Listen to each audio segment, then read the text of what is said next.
trying to say what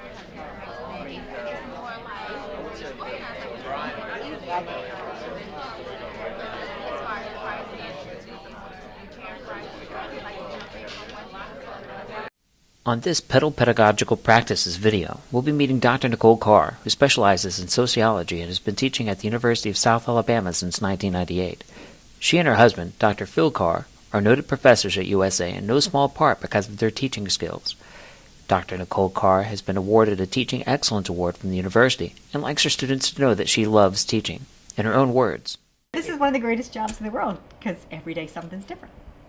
Drs. Phil and Nicole Carr are the parents of 3 children and are active members in their community. Dr. Nicole Carr's research at USA is centered around women and crime. She is currently working with Dr. Roma Hanks on a book detailing women involved in criminal activity across a lifespan. In addition to this, she is also the Director of Academic Success at USA. Let's listen in as she teaches today's class, Introductory Sociology. Study guide for the test.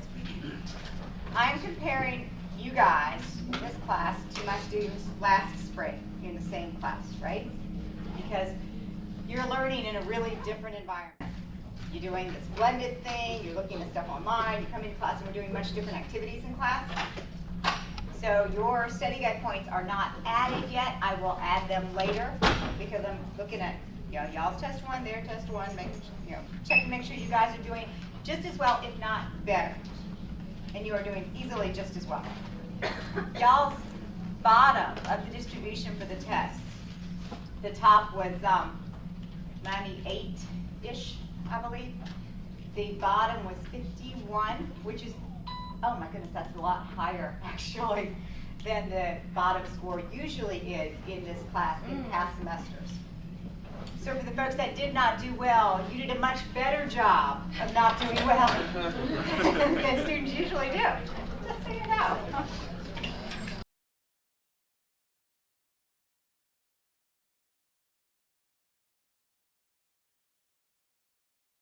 Part of that's personality. I'm just, I'm a pretty positive, upbeat kind of person.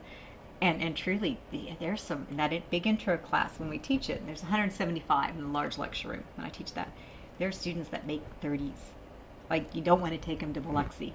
They can't guess well. And they make really, really bad scores. So this, actually, I was pleased. It's okay that you fail, but you can save a 50. That kid can pass. The 30, 30's tough. And your quiz grades are getting better too. Your first quiz was not so good. Your second quiz was better. There were quizzes today. I expect the upward trend to continue.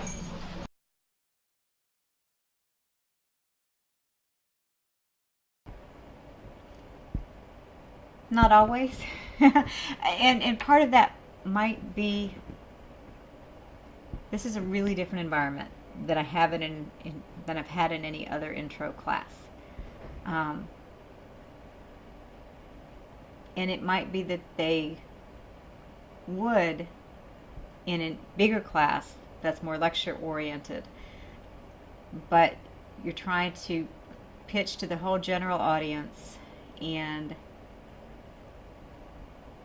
I guess the way we teach those classes, I don't know that there were enough opportunities to keep the bar high and set it up higher even. This was one of the first moments that it was clear that, oh, they could, I was really like, wow, I can keep ratcheting this up. Sometimes in upper division classes I've had that. When we've used a particularly difficult book and had a lecture or discussion, and they've actually seemed to have gotten it. But today I think it was like it wasn't deliberate. But what it showed me is that I maybe can be a little more deliberate as long as I give them feedback along the way. If I keep giving them feedback, keep giving them reinforcements, I think I could be even more deliberate about it. But to date I really haven't, especially in the lower level course, I haven't done that.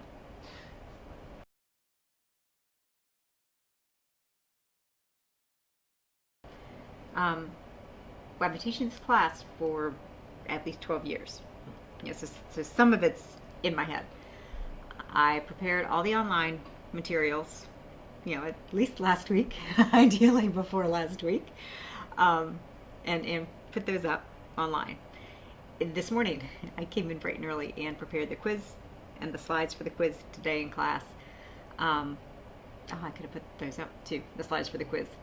I put together the slides for the group project that we did. Tim, the teaching apprentice with our class, we sat down before the term started, and for each of the chapters in the book, we worked on finding an active learning exercise. And the one today came from a workbook that we had.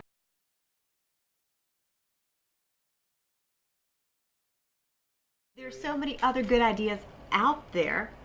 I can get someone else's project or someone else's assignment and figure out how to make it work in my class with my size of people, with the class level I'm teaching, with the way that I set up my class, and I could tweak it and then make it work for me. And that way I don't have to reinvent anything.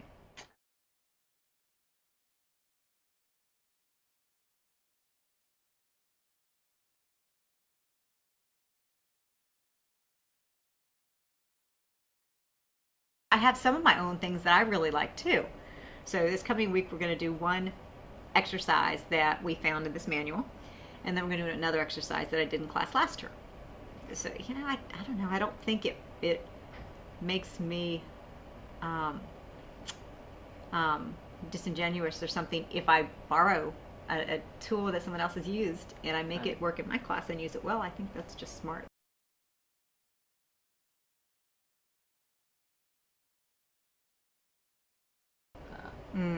Class today went really well.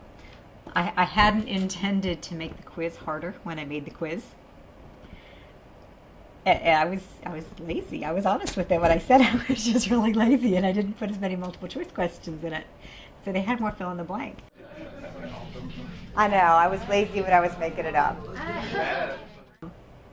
And what I think I'm going to do is give them an extra point. Everybody gets an extra point right off the top. But next time I'm going to give them the same level of quiz, because you saw their hands in class, probably 8 of them aced it. So they aced it. And over half raised their hands that they got a B or better, which means the quiz is okay. And I want them to know the quiz is okay. I want to give them a reward because it was a little bit of a surprise, I guess. They never responded like that to a quiz before, so I was kind of surprised. But I'm not going to lower the standards because I think they can work at that level.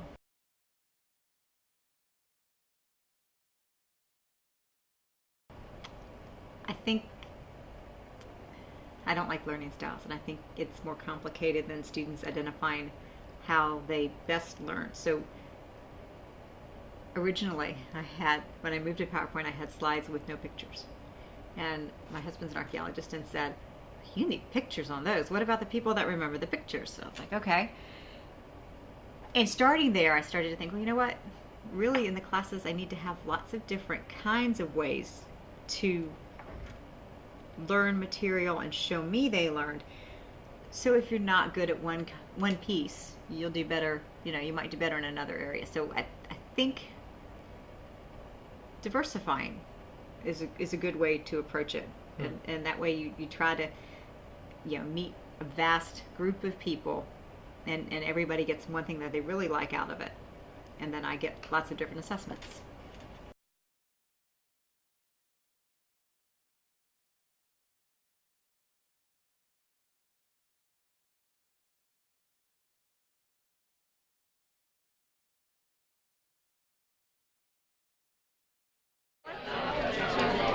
Good. So what did you do different this time?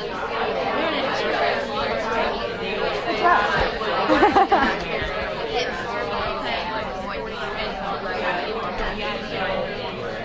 And it's more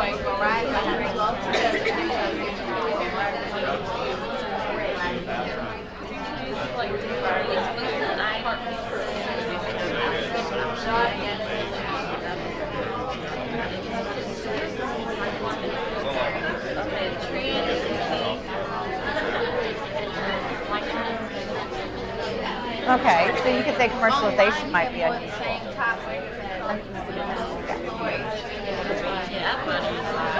Unusual and unexpected. Did it, other than the commercialization, did everything you see look like what you expected? But all these are saying not sold in store, not sold in store, not sold in store. You're doing shopping right now? Not sold in store, not sold in store. I'm like, I don't have the kids, so but I think up to the kids that you're not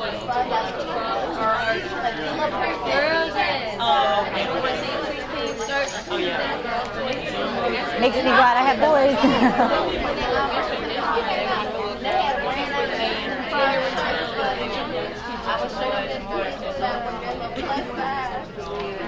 Well, that's what you could say. Then that might be unusual, or we hope it's unusual.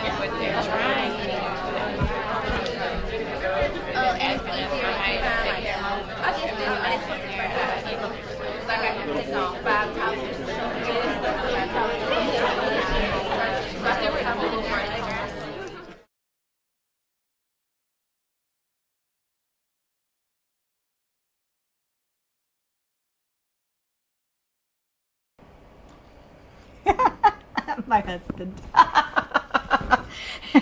I think he's a great teacher, and we talk a lot about classes. So I like watching him teach and watching him talk in class.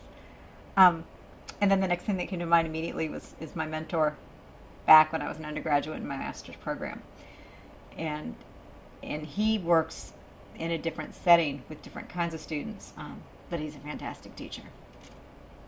And his work is in the field, and so the relationships are much more individual.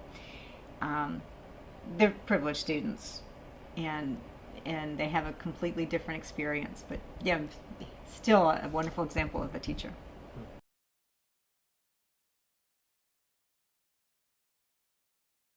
Students, when they're studying undergraduate, of course we want them all to be sociology majors. But if they're not going to be a sociology major, I try to push education, because teachers are really, really, really important, no matter what level teacher you are. I mean, this is great, and I love to have a job that I'm excited to come to work every day.